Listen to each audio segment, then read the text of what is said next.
company will try to settle with you quickly, but for less. Unacceptable. We work hard to get you the maximum settlement possible. Faster. How fast, you ask? One call, that's all. Call10.com.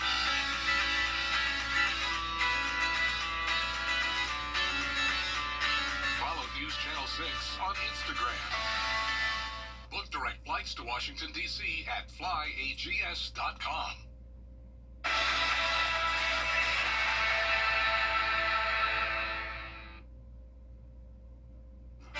Right now on News Channel 6 for soldier support. The Columbia County Fire Department lending a hand to upgrade the home of a local veteran.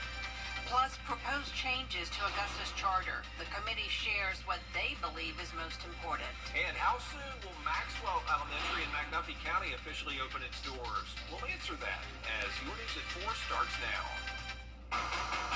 Live from Television Park, this is WJBF News Channel 6 at 4.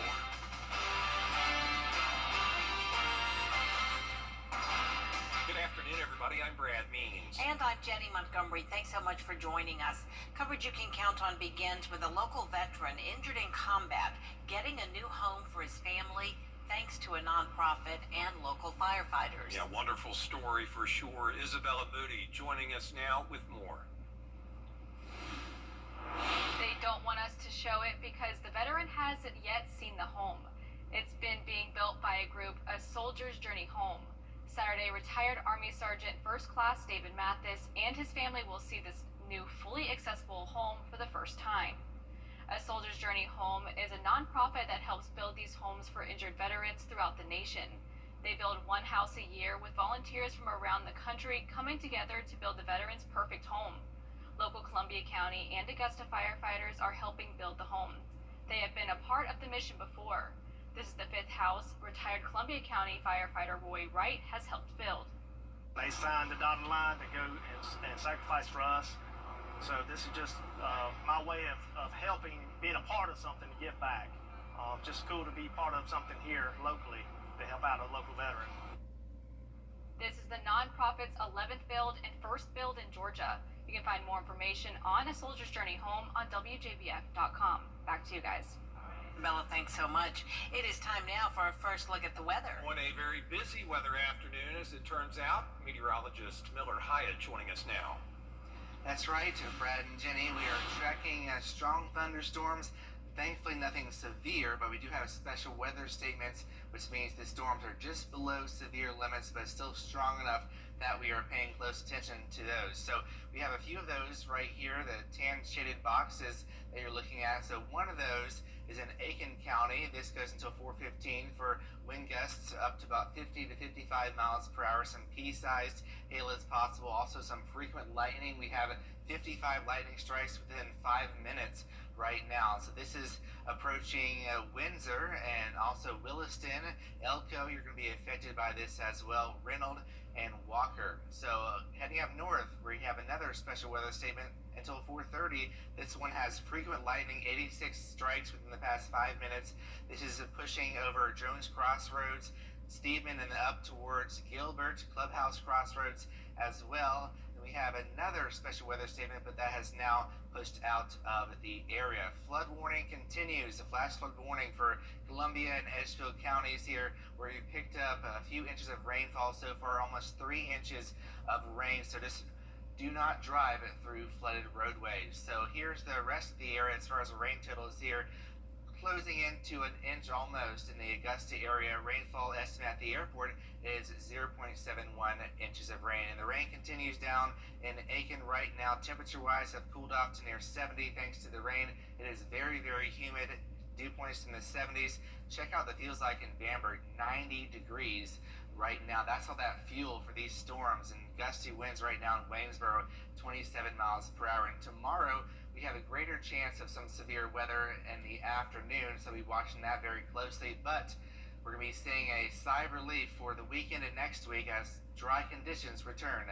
I'll have the full forecast coming up here in just a few minutes. Brad and Jenny. All right, Miller. South Carolina Governor Henry McMaster. A Burke County man is behind bars charged in a deadly accident. Walter Leaks is charged with homicide by vehicle. The crash happened in January on Highway 24.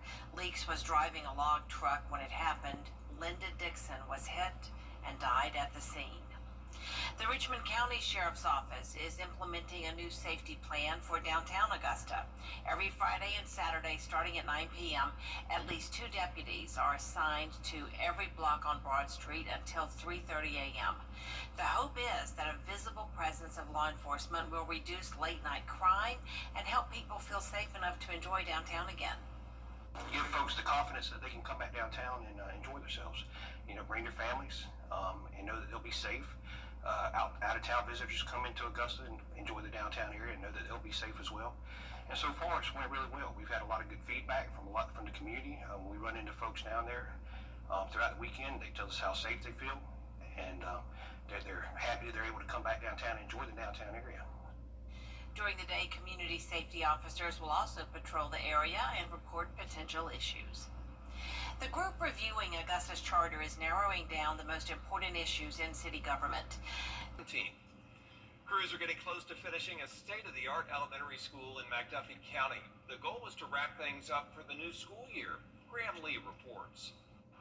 At last year's groundbreaking, school leaders were expecting to finish construction on the new J.A. Maxwell Elementary School this week. But this week also marks 8 months since Hurricane Helene hit our area, which put a pause on this $36 million project. The hurricane, along with snowstorms during the winter months, pushed back construction by 2 weeks. But since that short remission, work crews have been on the ground to get the project back on schedule.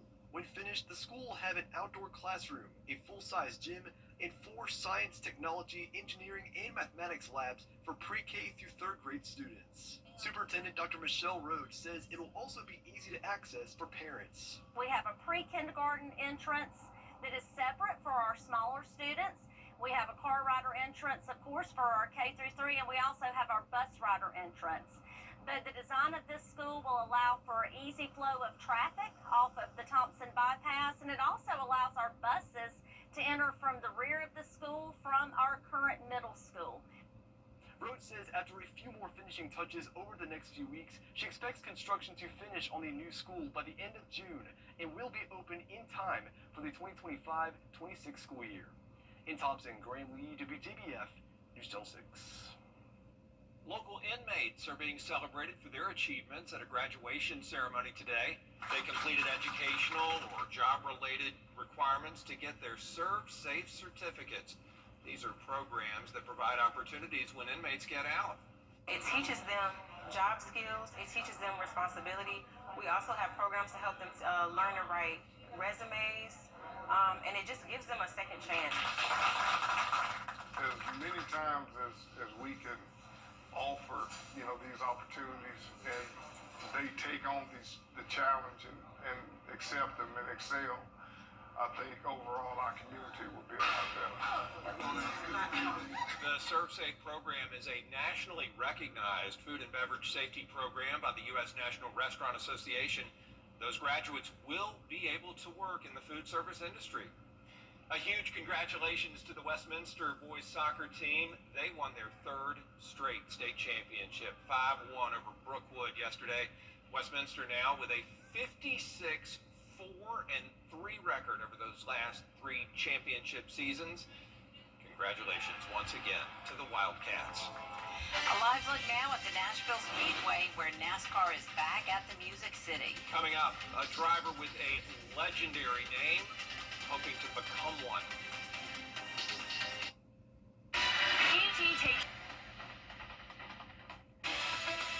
Coming up on your hometown kitchen, we got home chef Chanel Wells.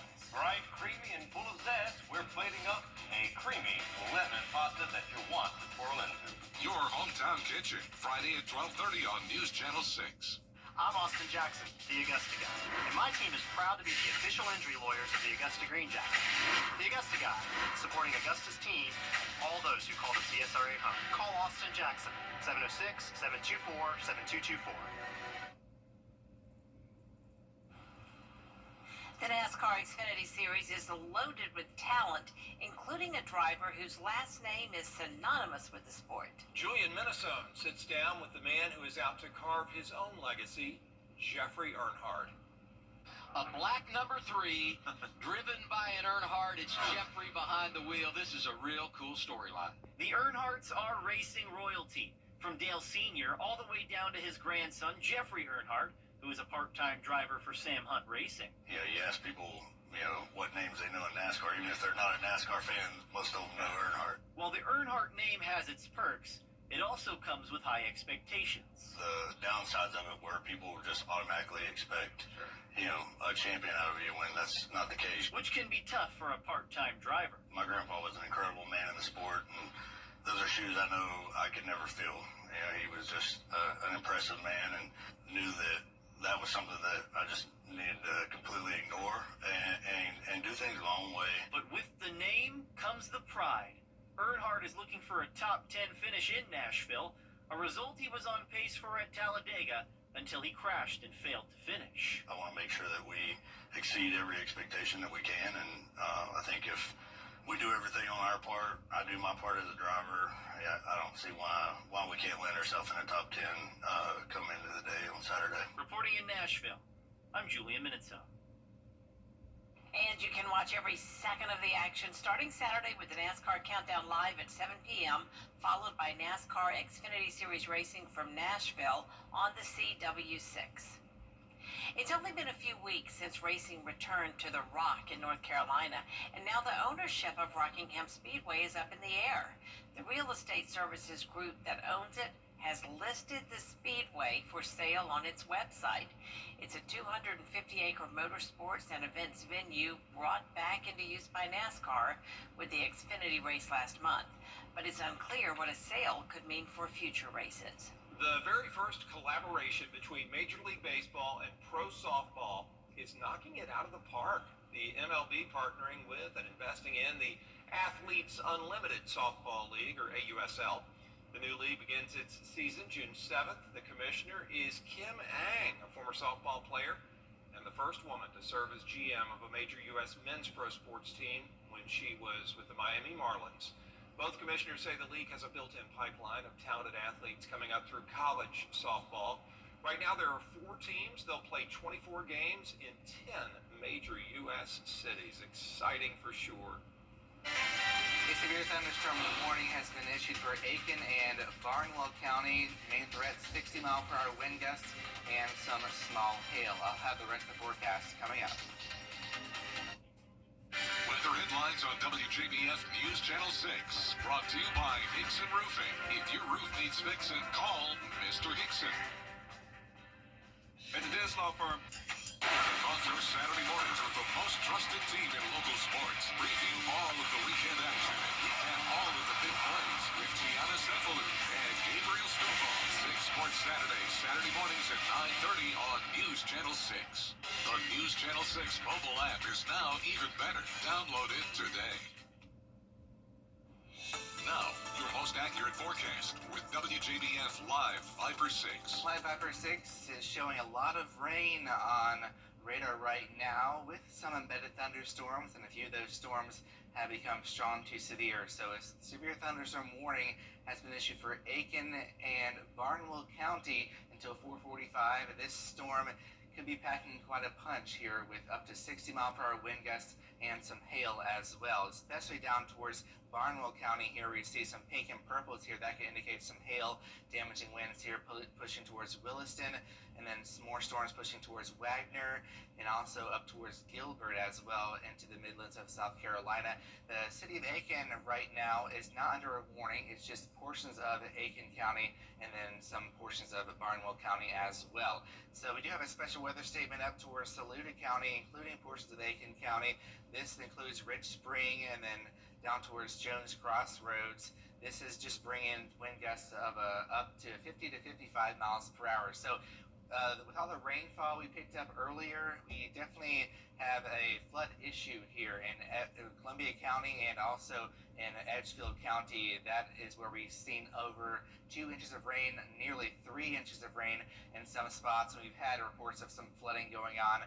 So it's always crucial to remember, never drive through flooded roadways. So looking at the totals across the CSRA right now, over at the airport in Augusta, we're nearing an inch of rain, over half an inch in Aiken, but some spots haven't picked up on any rain at all. So Sylvania, Allendale hasn't picked up on any rain, so this is just very spotty in nature, and that's going to be the case going into the rest of this evening. So we have some light rain falling over at the Augusta Regional Airport right now, but nothing heavy, extreme, or anything like that. 71 degrees, southwest wind at 15, dew point of 69 degrees right now. So the reason why we're seeing all this rainfall is because we have a disturbance pushing through, and that's ushering all this moisture. And then we take a turn to a cold front that's going to be pushing on through tomorrow, bringing another round of some severe weather. So here's Futurecast, starting the clock at 6 p.m. We had those rain and storms pushing on through, so it's going to be much quieter after about 7 p.m., which is good news. And then we have a warm front lifting northward with an unstable atmosphere pushing on in ahead of this cold front Friday afternoon. So storms arriving around at the 2 o'clock hour, and they could be bringing in the threat of some damaging winds. That's the main threat for tomorrow. 8 p.m. things should be clearing out, so between 2 to 8, that is the main time frame for seeing severe weather. And then a beautiful weekend on tap with plenty of sunshine, a nice break from all this active weather that we've been seeing lately. We do need that break. So 6 p.m. this evening, here's a closer look at home. After about 7 p.m. we'll be drying out. Maybe a few lingering showers or rumble of thunder, but the rain and severe threat is going to be much, much lower tonight. Noon tomorrow, dry, but not for very long, because here comes that line. Here's 3 p.m. pushing through Augusta around 4 p.m. to 5 p.m. Just make sure to stay weather aware, because we do have an even higher threat of severe weather tomorrow with a slight level 2 risk in place. And then tomorrow night things look to be nice and quiet. So tomorrow we're having a slight risk. Looks like the update has just been updated, so we'll be just fine-tuning that forecast. And looking at the rain totals here, possibly up to a few more inches of rain where you see a heavy downpour. So thankfully things look nice and quiet next week, heating up to near 90. We'll be right back. At Lionel Smith's Clothing. What you order during a work outing could say more than you think. According to an etiquette expert, when eating out with a supervisor, don't order the most expensive thing or anything out of season. They also say don't order anything too difficult to eat, or do not drink too much. I think about spaghetti. Like, I love it, but not an easy food to eat in front of somebody else. I agree. So, what'd you say? Sorry? Yeah, steak. Okay, yeah, don't order the steak. Don't order the filet. That's the most expensive thing. Just be conservative. Keep your job. There's a lot more coverage you can count on at 4:30. And use good manners, please. Chew with your mouth closed. Including educators looking for ways to crack down on clever cheating. The answer? Going old school. How returning to old methods is helping schools make sure education goes forward.